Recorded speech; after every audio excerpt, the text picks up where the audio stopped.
সরকার পরিচালনার দায়িত্ব আমরা নিয়েছি এবং এই সরকার কিভাবে পরিচালনা করতে হয় তারেক রহমানের নেতৃত্বে মন্ত্রী পরিষদ তা জানে। প্রশাসনের মধ্যে যদি এরকম কোনো সমস্যা থাকে আমরা সেটাকে চিহ্নিত করব। আমি গণমাধ্যমের উদ্দেশ্যে বিনীতভাবে জানিয়ে রাখতে চাই, ওয়েস্ট বোর্ডকে আমরা সবচেয়ে বেশি গুরুত্বের সঙ্গে বিবেচনা করছি। আমাদের নেতা দেশনায়ক তারেক রহমানের প্রত্যেকটা বক্তব্য আমি প্রিয় সহকর্মীদেরকে গভীর মনোযোগ দিয়ে পাঠ করার অনুরোধ করব এবং স্পষ্টভাবে বলতে চাই, পুরনো চিন্তা মগজ থেকে নামিয়ে ফেলতে হবে। কোন ধরনের কোন অরাজনৈতিক, অসৌজন্যমূলক, গণবিরোধী বক্তব্য, চিন্তা, আচরণকে আমরা বিন্দু মাত্র প্রশ্রয় দেব না। আমরা রাষ্ট্র মেরামতের যে কর্মসূচি আমাদের নেতা দিয়েছেন সেই আলোকেই রাজনৈতিক প্রক্রিয়ার মধ্যেও মেরামত করব। আশা করি আমাদের সর্বস্তরের নেতা কর্মীরাও প্রস্তুত হব আমরা আমাদের নেতার এই লক্ষ্যকে বাস্তবায়ন করার ক্ষেত্রে সহযোগিতা করব। ভাষা আন্দোলনের আজকের এই আলোচনা সভায় আমাদের অন্যায়ের বিরুদ্ধে কথা বলতে গিয়ে ভাষা আন্দোলন, তারপরে আবার স্বায়ত্তশাসন, তারপর আবার স্বাধীনতা আন্দোলন, তারপর আবার এরশাদ বিরোধী আন্দোলন, তারপর আবার হাসিনা বিরোধী আন্দোলন, এরপরে আর বাংলাদেশে কোনো আন্দোলন হোক আমাদের নেতা কিন্তু তা চান না এবং তা বন্ধ করার একটাই মাত্র পথ। তিনি যেভাবে রাষ্ট্রের পরিকল্পনা ঘোষণা করেছেন আমরা সবাই মিলে তা যদি বাস্তবায়ন করতে পারি তাহলে একমাত্র নির্বাচন আর নির্বাচনই হবে ক্ষমতা পরিবর্তনের মাধ্যম।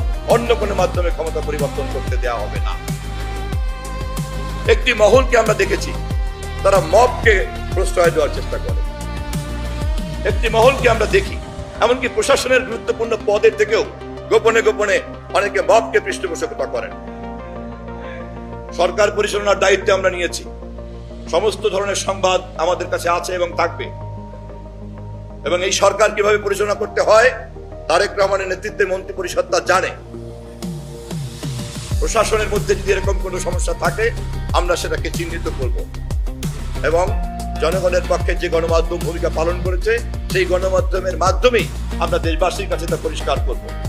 কারণ আমাদের সামনে জনগণের কাছে জবাবদিহিতাই হচ্ছে চূড়ান্ত কথা এবং জনগণের জন্য বাংলাদেশকে প্রস্তুত করাই হচ্ছে আমাদের একমাত্র কাজ, অন্য কারোর জন্য নয়। এবারে জাতীয় নির্বাচনে আমাদের অনেক অভিজ্ঞতা হয়েছে। আমরা দেখেছি স্বতঃস্ফূর্তভাবে মানুষ ভোট দিয়েছে। একই সঙ্গে আমরা লক্ষ্য করেছি বিনা কারণে, বিনা প্রয়োজনে অনেক জায়গায় নির্বাচনের পরিবেশ নষ্ট হয়েছে। কেন, কি কারণে নষ্ট হয়েছে আমরা সে ব্যাপারে একটা তদন্তের উদ্যোগ গ্রহণ করব। কারণ ভবিষ্যতে সবসময় আমরা একটা নিরপেক্ষ অবাধ নির্বাচন চাই। আমি আপনাদের সকলকে আজকের এই পরিবেশে পেয়ে ধন্য অনুভব করছি এবং মাঝে মধ্যেই আমার দায়িত্ব যতদিন থাকবে ততদিন আমি আসবো, কথা বলবো এবং আপনাদের সঙ্গে মত বিনিময় করব। আমি প্রশাসনের আমরা শব্দ নয় সত্য বলি, আমরা গুজব নয় খবর দেই, সদা জাগ্রত আমাদের চোখ, খবর আগে, সত্য সবার আগে। বাহাদুর লাইভ নিউজ একটি নিরপেক্ষ, নির্দলীয়, আন্তর্জাতিক সোশ্যাল মিডিয়া। সত্য জানুন, সচেতন থাকুন। আল্লাহ হাফিজ।